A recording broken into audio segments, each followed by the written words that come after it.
ಅವನ್ ಯಾರ್ರೀ? ಪ್ರಿಯಾಂಕ್ ಖರ್ಗೆ ನಾಲಾಯಕ್ ಗೃಹ ಸಚಿವ ಆತ.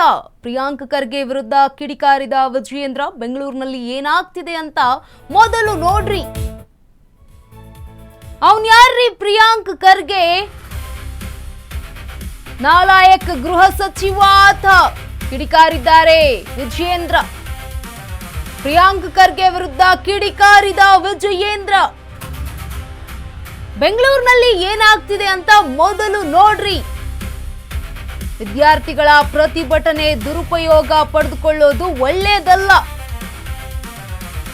ಪೊಲೀಸರ ಬಗ್ಗೆ ಅವಹೇಳನ ಮಾಡಿದ್ರು ಸುಮ್ಮನಿರೋದು ಯಾಕೆ ಅಂತ ಪ್ರಶ್ನೆಯನ್ನ ಮಾಡಿದ್ದಾರೆ. ದೇಶದ್ರೋಹಿಯ ಫೋಟೋ ಹಿಡಿದು ಪ್ರತಿಭಟನೆ ಮಾಡ್ತಿದ್ದಾರೆ. ಮೊದಲು ದೇಶದ್ರೋಹಿಗಳ ಬಗ್ಗೆ ಸ್ಪಷ್ಟನೆ ನೀಡಿ ಗೃಹ ಸಚಿವರೇ ಅಂತ ಹೇಳಿರುವಂತದ್ದು. ಗೃಹ ಸಚಿವರ ಕೆಲಸ ಸರಿಯಾಗಿ ಮಾಡಿ ಅಂತ ವಿಜಯೇಂದ್ರ ಕಿಡಿಕಾರಿದ್ದಾರೆ.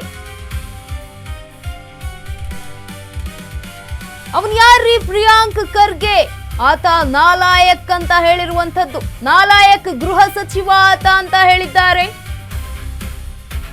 ಪ್ರಿಯಾಂಕ್ ಖರ್ಗೆ ವಿರುದ್ಧ ಈಗ ಕಿಡಿಕಾರಿದ್ದಾರೆ ಬಿಜೆಪಿ ರಾಜ್ಯಾಧ್ಯಕ್ಷರಾಗಿರುವಂತಹ ವಿಜಯೇಂದ್ರ. ಬೆಂಗಳೂರಿನಲ್ಲಿ ಮೊದಲು ಏನಾಗ್ತಾ ಇದೆ ಅದನ್ನ ನೋಡ್ರಿ ಅಂತ ಹೇಳಿರುವಂತದ್ದು. ಪ್ರಿಯಾಂಕ್ ಖರ್ಗೆ ವಿರುದ್ಧ ಈಗ ಕಿಡಿಕಾರಿರುವಂತದ್ದು. ವಿದ್ಯಾರ್ಥಿಗಳ ಪ್ರತಿಭಟನೆ ದುರುಪಯೋಗ ಪಡೆದುಕೊಳ್ಳೋದು ಒಳ್ಳೆಯದಲ್ಲ. ಪೊಲೀಸರ ಬಗ್ಗೆ ಅವಹೇಳನ ಮಾಡಿದ್ರು ಕೂಡ ಸುಮ್ಮನಿರೋದು ಯಾಕೆ ಅಂತ ಪ್ರಶ್ನೆಯನ್ನ ಮಾಡಿದ್ದಾರೆ. ದೇಶದ್ರೋಹಿಯ ಫೋಟೋ ಹಿಡಿದು ಪ್ರತಿಭಟನೆ ಮಾಡ್ತಿದ್ದಾರೆ.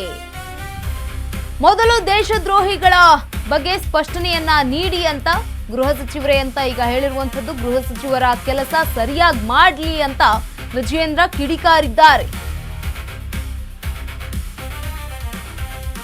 ಅವನ್ ಯಾರ್ರೀ? ಪ್ರಿಯಾಂಕ್ ಖರ್ಗೆ ನಾಲಾಯಕ್ ಗೃಹ ಸಚಿವ ಆತ ಅಂತ ಹೇಳಿರುವಂತದ್ದು.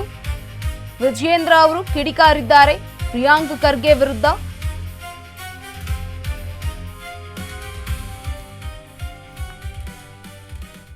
ಯಾರು ಆ ಪ್ರತಿಭಟನೆದಲ್ಲಿ ಯಾರ ಫೋಟೋ ಇದೆ ಅಂತ ಅವ್ರಿಗೆ ಇಂಟ್ರೆಸ್ಟ್ ಇದೆಯಾ, ಅಥವಾ ಯುವಕರ ಭವಿಷ್ಯ ನಿರ್ಮಾಣ ಮಾಡೋದ್ರಲ್ಲಿ ಇಂಟ್ರೆಸ್ಟ್ ಇದೆಯಾ? ಇವ್ರಿಗೆ ಏನಾದರೂ ಬಿಜೆಪಿದವ್ರಿಗೆ ನಾಚಿಕೆ ಇದ್ದಿದ್ರೆ ಇಷ್ಟೊತ್ತಿಗೆ ಧರ್ಮೇಂದ್ರ ಪ್ರಧಾನ್ ಅವರಿಗೆ ರಾಜೀನಾಮೆ ಕೊಡಿಸ್ತಾ ಇದ್ರು. ಯಾಕೆ ಇಷ್ಟು ಹೆದರ್ತಾ ಇದ್ದಾರೆ ಧರ್ಮೇಂದ್ರ ಪ್ರಧಾನ್ ಅವ್ರ ಬಗ್ಗೆ? ಯಾವ ರಹಸ್ಯ ಇದೆ ಇವರಿಗೆ? ಏನೋ ಇರಬೇಕಲ್ಲ. ಏನು RSS ಅವರ ಗಣವೇಶ ಹಾಕೊಂಡ ತಕ್ಷಣನೇ ನಿಮ್ಮದು ಸಾತ್ ಖೂನ್ ಮಾಫಾ? ಅಥವಾ ಮೋಹನ್ ಭಾಗವತ್ ಅವ್ರು ಹೇಳಿದಾರ ಮೋದಿ ಅವರೇ ಇವ್ರಿಗೆ ಮುಟ್ಟಬಾರ್ದು ಅಂತ?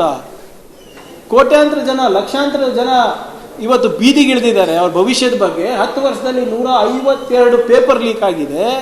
ಯಾರು ಹೊಣೆಗಾರಿಕೆ ತಗೊಳಕ್ ರೆಡಿ ಇಲ್ಲ. ಪ್ರಧಾನ ಮಂತ್ರಿ ನೋಡಿದ್ರೆ ನೀವು ರೀಲ್ಸ್ ಮಾಡಿ ಅಂತ ಹೇಳ್ತಾರೆ ಮಂತ್ರಿಗೆ. ಅವರು ಮಧ್ಯರಾತ್ರಿ ಬಂದು ಇನ್ಸ್ಟಾಗ್ರಾಮ್ನಲ್ಲಿ ಸ್ಟೇಟ್ಮೆಂಟ್ ಕೊಡೋದು ಬಿಟ್ಟು ಪಾರ್ಲಿಮೆಂಟ್ ನಡೆಸಿ ಪಾರ್ಲಿಮೆಂಟ್ನಲ್ಲಿ ಸ್ಟೇಟ್ಮೆಂಟ್ ಕೊಡೋ ಜವಾಬ್ದಾರಿ ಇಲ್ವಾ ಪ್ರಧಾನ ಮಂತ್ರಿಗೆ? ಇಷ್ಟು ದೊಡ್ಡ ಪ್ರಮಾಣದಲ್ಲಿ ವಿದ್ಯಾರ್ಥಿಗಳ ಮೇಲೆ ಹಲ್ಲೆ ಆಗಿದೆ, ಹೋಮ್ ಮಿನಿಸ್ಟರ್ ಸ್ಟೇಟ್ಮೆಂಟ್ ಕೊಡೋದು ನೆನಪಿಲ್ವಾ? ಅವನ್ಯಾರ್ರಿ ಪ್ರಿಯಾಂಕ ಖರ್ಗೆ? ಆ ಮನುಷ್ಯನಿಗೆ ಏನಾರ ತಾಕತ್ತಿದ್ರೆ ದಮ್ಮಿದ್ರೆ ಅಥವಾ ಬೆಂಗಳೂರಲ್ಲಿ ಏನ್ ನಡೆದಿದೆ ನೋಡ್ಲಿ. ವಿದ್ಯಾರ್ಥಿಗಳ ಹೋರಾಟದ ನೆಪದಲ್ಲಿ ಇವತ್ತು ಉಮರ್ ಖಾಲಿದ್ದು ಶಾರ್ಜಿಲ್ ಇಮಾಮ್ ಜಿಂದಾಬಾದ್ ಅಂತೇಳಿ ಘೋಷಣೆಗೆ ಹೋಗ್ತಾ ಇದ್ದಾರೆ. ಈ 4 ಗೃಹ ಸಚಿವ ಎಲ್ಲಿ ಮಲ್ಕೊಂಡಿದ್ದಾನೆ ಅವನು? ಅದನ್ನ ಕೇಳಿ. ಇಂಥವ್ರನ್ನ ಹಿಡ್ಕೊಂಡು ಇವತ್ತು ಗೃಹ ಸಚಿವರು ಇಂಥ ಬೆಂಕಿ ಹತ್ತಕ್ಕಂಥ ಕೆಲಸಕ್ಕೆ ಇನ್ಯಾರು ಬೇಡ. ಪ್ರಿಯಾಂಕ ಖರ್ಗೆ ಅಂತವ್ರು ಇನ್ನೊಂದಿಬ್ರು ಹುಡ್ಕೊಂಡ್ರೆ ಸಾಕಿ ದೇಶದಲ್ಲಿ. ಗೃಹ ಸಚಿವರಾಗಿ ಜವಾಬ್ದಾರಿಯುತವಾಗಿ ನಡ್ಕೊಳ್ಳೋದನ್ನ ಫಸ್ಟ್ ಕಲೀಲಿ. ನಾನು ಮತ್ತೊಮ್ಮೆ ಹೇಳ್ತಾ ಇದ್ದೇನೆ, ಇವತ್ತೇನು ಧರ್ಮೇಂದ್ರ ಪ್ರಧಾನ್ ಅವರು ರಾಜೀನಾಮೆ ಕೊಟ್ಟಿದ್ದಾರೆ. ಅದು ಕಾಂಗ್ರೆಸ್ ಪಕ್ಷದ ಗೆಲುವು ಅಲ್ಲ, CJP ಗೆಲುವು ಅಲ್ಲ. ದೇಶದ ಭವಿಷ್ಯವನ್ನ ರೂಪಿಸ್ತಕ್ಕಂಥ ಯುವ ಶಕ್ತಿಗೆ ಯಾವುದೇ ರೀತಿ ತೊಂದರೆ ಆಗಬಾರದು. ವಿದ್ಯಾರ್ಥಿಗಳ ಹೋರಾಟದ ನೆಪದಲ್ಲಿ ದೇಶದಲ್ಲಿ ಬೆಂಕಿ ಹಚ್ಚೋದಕ್ಕೆ ಇವತ್ತೇನು ಕೆಲವು ಪಟಭದ್ರ ಹಿತಾಸಕ್ತಿಗಳು ಕೆಲಸ ಮಾಡ್ತಾ ಇದೆ. ಇದಕ್ಕೆ ಅವಕಾಶ ಕೊಡಬಾರದು. ಪಾರದರ್ಶಕವಾಗಿ ತನಿಖೆ ಆಗಬೇಕು ಮತ್ತೆ ತಪ್ಪಿತಸ್ಥರಿಗೆ ಶಿಕ್ಷೆ ಆಗಬೇಕು ಅಂತಾನೆ ಇವತ್ತು ರಾಜೀನಾಮೆ ನೀಡಿರುವಂತದ್ದು.